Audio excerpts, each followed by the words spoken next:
భూమి మీద మొదటి నగరం గాడ్ని బ్యాన్ చేసిన వరల్డ్ ఇది. ఆల్సో శంబాలాలో ఒక బిలీఫ్ ఉంది, భూమి మీద మొదటి నగరం అండ్ ఇప్పుడు ప్రపంచంలో ఆఖరి నగరం, ఆఖరి సిటీ. సో ఆ ఐడియాతోటి స్టార్ట్ చేసాం కల్కి స్క్రిప్ట్ని. ఇప్పుడు ఫ్యూచర్లో ఇంకా కలియుగం ఎండింగ్లో అంతా ఆల్మోస్ట్ అయిపోయిన తర్వాత, గంగ ఎండిపోయిన తర్వాత లాస్ట్ సిటీ ఏముంటుంది అనుకుంటే మేబీ మన కాశీ ఉంటే how would that be? Because ఎన్నో పురాణాలు రాసింది నాగరికత మొదలైంది కాశీలోనే అని. ఇప్పుడు ఆ వరల్డ్ని తయారు చేయాలంటే చాలా ఇంట్రెస్టింగ్ ఉంటుంది. అంటే కాశీ ఇంత ఓల్డ్, మనకు తెలిసిన ఆ ఘాట్ స్టెప్స్, ఆ ఇండియన్ ఆర్కిటెక్చర్ని ఇప్పుడు ఒక ఫ్యూచరిస్టిక్ ఒక 3,000 సంవత్సరాల ముందు ఎలా ఉంటుంది అని ఆలోచించి డిజైన్ చేసి ఐడియేట్ చేసి ఇప్పుడు డబ్బులు ఎలా ఉంటాయి అంటే ఇప్పుడే ఆల్మోస్ట్ ఫిజికల్ కరెన్సీ లేదు కదా. సో ఇప్పుడు ఫ్యూచర్లో ఇంకెలా ఉంటుంది, వెహికల్స్ ఎలా ఉంటాయి అంటే ఇప్పుడు ఏదో మన పెట్రోల్ నుంచి ఎలక్ట్రిక్ వెళ్తున్నాం, కానీ ఫ్యూచర్లో ఇంకా పెట్రోల్ అయిపోతుంది, ఎలక్ట్రిక్ కూడా అయిపోతుంది. ఫ్యూచర్లో ఎలా ఉంటాయి వెహికల్స్, దాని డిజైన్ ఎలా ఉంటుంది.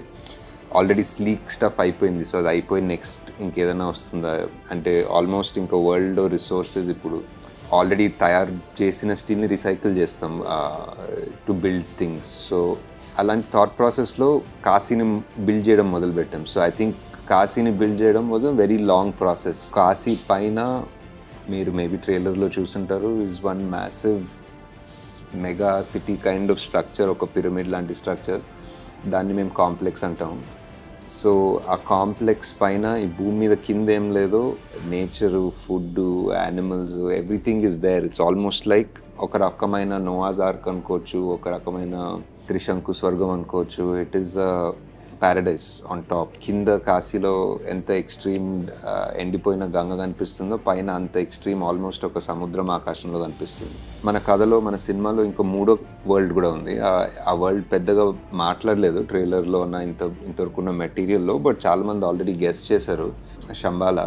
శంబాలా అన్నది ఒక కల్కి అన్న స్టోరీకి సో ఇంటిగ్రల్. అంటే ఎవరైనా కల్కి అంటే ఆటోమేటిక్లీ శంబాలా అంటారు.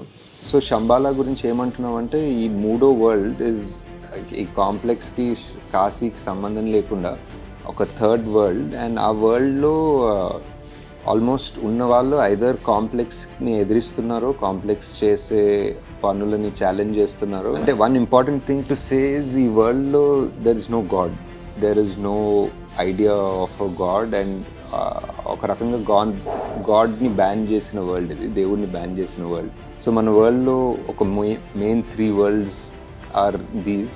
అండ్ ఈ 3 వరల్డ్స్ మధ్యలోనే మన కథ నడుస్తుంది.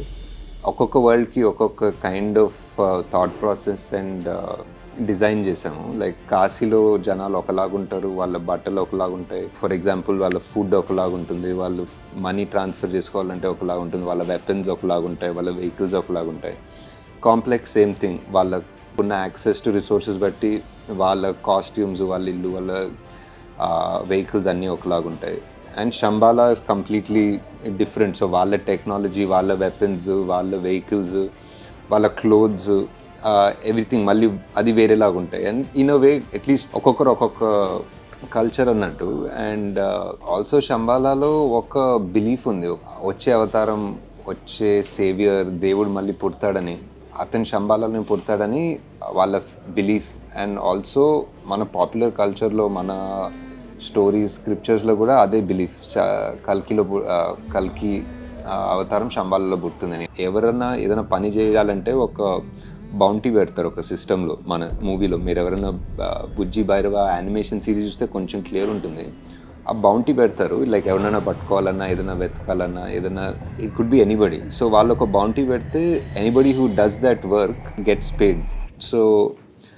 సో దట్ సిస్టమ్ అండ్ ఈ units and bounty is nothing but డబ్బులు and the person who does it. So actually అంతే క్లియర్, బట్ ఆ టర్మినాలజీస్ ఆర్ దాట్. సో ఈ కథ అన్నిటికీ క్లైమాక్స్ బేసిక్లీ. మన కలియుగంలో ఎలా జరగబోతోంది, ఎలా జరగచ్చు, జస్ట్ ఇండియాలో కాదు, anybody in the world can be able to relate to this story. చిన్నప్పటి నుంచి మన పౌరాణిక చిత్రాలు లైక్ లిటరలీ నా favourite movie I think is Pathala Bhairavi. దాని తర్వాత I think every movie that tried something different కదా. ఒక వెదర్ భైరవ దీపం అనుకోండి, ఆదిత్య 369, వెదర్ కొన్ని హాలీవుడ్ సినిమాలు, స్టార్ వార్స్ అలాంటివి చూసినప్పుడు కూడా ఇట్ వాజ్ లైక్ చాలా బాగున్నాయి సినిమాలు, బట్ ఇది మన స్టోరీలు కావా, లైక్ మనం ఎప్పుడు అన్ని వెస్ట్లోనే జరగాల, లైక్ అలా అనిపించేది. మన పౌరాణికాల్లో రాసిన, మన పురాణాల్లో రాసిన greatest battle Mahabharatam with the most number of characters and మన లాస్ట్ అవతారం కృష్ణ అవతారంతో ఎండ్ అవుతుంది. సో అక్కడి నుంచి ఇప్పుడు కలియుగంలోకి ఎంటర్ అయినప్పుడు ఈ కథ ఇంకెలా వెళ్తుంది అనేది ప్యూర్ క్రియేటివ్ ఇమాజినేషన్. ఆ story could be something that is worth attempting.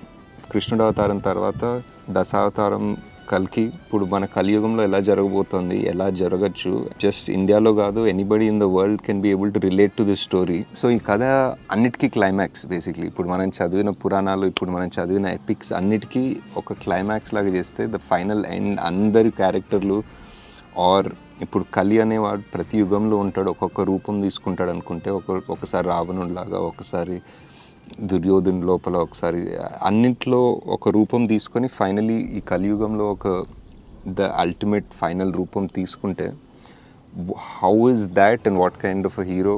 So అతను ఇంకో డార్క్, లైట్, చీకటి, వెలుగు, వాట్ ఈజ్ అవర్ క్లైమాక్స్ అన్నది ఐడియా పెట్టుకొని రాసుకుంటే ఒక 5 ఏళ్ళు పట్టింది.